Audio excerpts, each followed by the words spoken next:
मला वाटत नाही कुठच्याही बिल्डरनी आपल्या बरोबर कोणत्याही पद्धतीची चर्चा केली असेल. केली का? तुमच्या बरोबर कोणताही पत्रव्यवहार झाला का? मग जी झाली ती फक्त जोर जबरदस्ती झाली. मग या जोर जबरदस्तीच्या विरोधात तुम्ही उभे राहणार आहात का? तुम्ही उभे राहणार आहात का? हा आवाज, हा तुमचा आवाज नुसता या नळपाड्यापुरता नाही, हा आवाज त्या सगळ्या मंत्री संत्री त्या बिल्डराच्या घरापर्यंत जायला पाहिजे. तुम्ही याचा विरोध करणार आहात का? बोला छत्रपती शिवाजी महाराज की.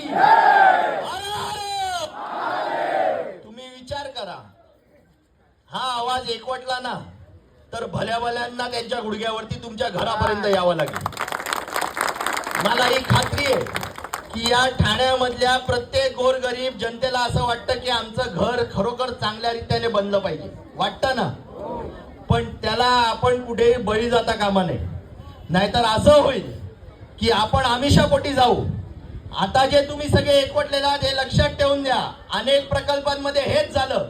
पहिल्यांदा झाला विरोध आणि मग त्याच्यानंतर चालू झालं राजकारण. त्याच्यामध्ये तुमच्याच मधल्या लोकांना फोडण्यात आलं, काही पैसे देण्यात आले. पण जर का या वेळेला या नळपाड्यामध्ये तुम्ही सगळेजण एकवटून राहिलात तर येणारं पुढचं भविष्य उज्ज्वल राहील.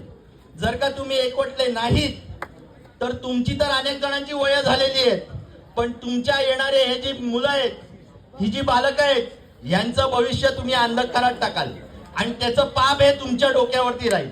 म्हणून हे पाप जर का घ्यायचं नसेल तर आपलं म्हणणं असं आहे की आमचा विकास करा, पण विकास करत असताना आमच्याकडे तेवढी क्लिअरिटी ठेवा, आम्हाला तेवढी ट्रान्सपरन्सी ठेवा. तुम्ही जे काय आम्हाला देणार आहात, जेवढ्या काही वर्षांमध्ये आम्हाला हे बांधकाम करून देणार आहात, जे भाडं देणार आहात, ते सगळं आम्हाला